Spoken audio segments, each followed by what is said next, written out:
We can go in the back room and figure it out. You sign papers that you're not going to sue or anything like that. We can figure it out. No, like I don't. But you know what I'm saying? Like that's how this. What's up, guys? Welcome back to the channel. My name is Big Juan, and this is the Austin Comedy Police Report. So, like I was saying yesterday, I wanted to get into this beef with Brandon Schaub and Steve Willdoit. It looks like it might be over for now. Brandon apologized. I try to do a little digging to see what I could find out, and basically looks like Bapa just ran off at the mouth and offended Steve Willdoit. So here's a few clips if y'all missed it. Let's get into it. Look, boys, they can't name 5 fucking UFC fighters. And we get this. And this is where they're breaking news and breaking down fights. I have nothing against the Nelk boys. My issue is you can do the Nelk boys, but you can also do actual journalists that are going to hold your feet to the fire. Just like legit questions we want to hear. Not, is John Jones fighting at the White House? Is Conor McGregor, dude, if he comes back, dude, Conor Topuria, are we going to see that? You're like, well, slam my dick in a door. I'm talking actual fucking journalism. Where does it exist? And I know people are like, what, dude, he's getting views. I know. Or insert this influencer getting views talking about John Jones McGregor. I get all that. But there has to be both. And when I see this, and when I see Dana only giving this attention, in my mind, I go, we're fucked. And when you're going on these cupcake shows, they're going, dude, bro, is Ronda coming back? You're just like, well, fuck me in the ass. This is what the hard-hitting questions. No one's going to hold his feet to the fire. It would be, and we can have both. Do this, and then go on Ariel. Do this, and then talk to Luke Thomas. Do this, and then talk to Chuck and Pizzi. Do that, man. You can do both. But when you're just playing in candy lane ass, it does the sport such a disservice.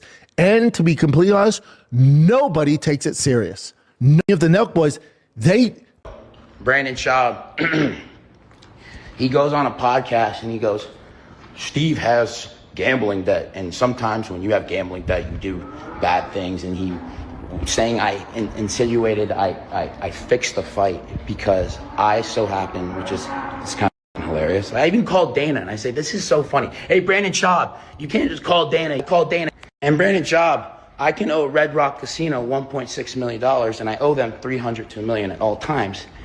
And it's not a problem because, bro, something you're not good at is relationships.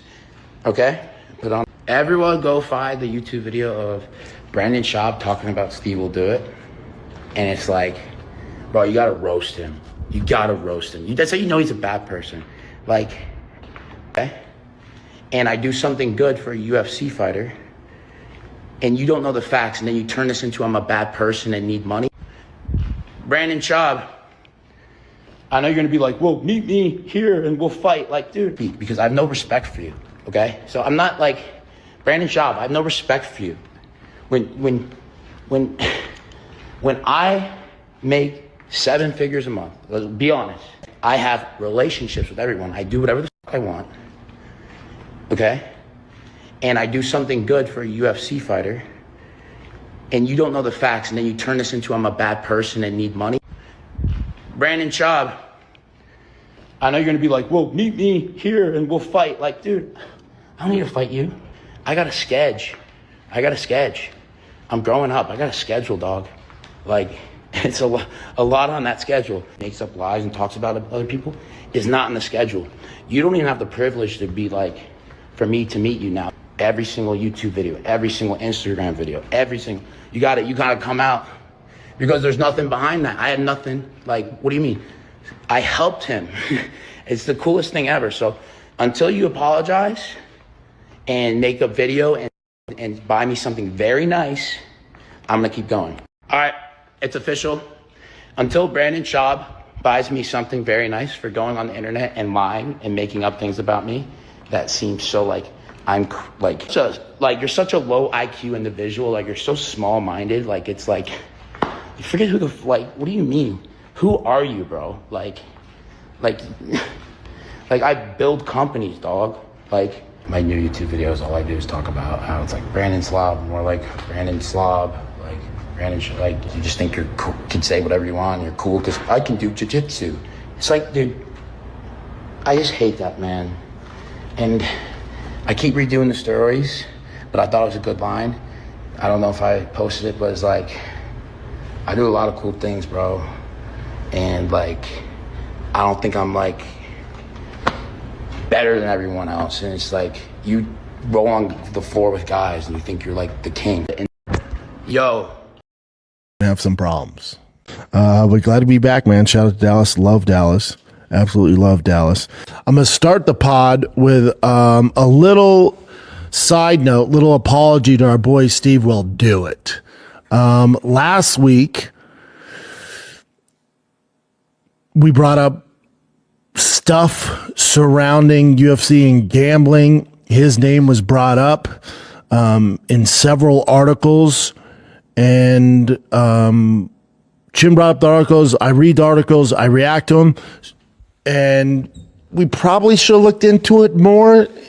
Either way, it's when it comes to the gambling side of things, and it comes to that world, when it comes to the gambling world, like the Nelk boys, Steve, I'm too old. I don't know exactly what they do. I know they're crushing it, and I root for those boys, but it's just not my world. So, of course, the internet, YouTube is going to put these pieces together, right? It's just what the world does, what culture does to make things look worse than they are.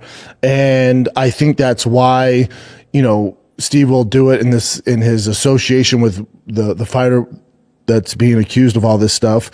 People in the internet have made these connections. I don't know the truth. From what I know about Steve, he's a very humble, does a ton of stuff for people, wholehearted guy, good dude, crushing it. So the best thing for me would have been is I have Steve's number. I should have DM'd Steve or text him or just called him on air. That would have been smart. And be like, dude, how about what's going on here? Like, it's all over. Again, if it hits my radar, it's all over the MMA genre. So that's what I cover. I don't cover any of that other bullshit. So that's why it got put on my radar. That's the only reason. But listen, no one knows more so than me that the internet's completely full of shit. Most of the time, they're going for clickbait and stuff like that. I should have done a better job and not even mentioned that stuff. Even though it is a narrative in our fight world, I don't know that world, dude. And I think everybody to eat, dude. I've never been that guy. If any of my actual fans follow me for how many years, I'm never the guy that throws hate people's way. It's not what I do. I don't engage in it. When it comes to Steve Willdoit, I admire what he's done. I admire what he's doing. I'm not criticizing any facet. When it comes to this whole gambling thing, from what I know of Steve Willdoit, he would never participate in any bullshit like this or compromise him. This is the other thing. And it goes with Dana White too. There's nothing.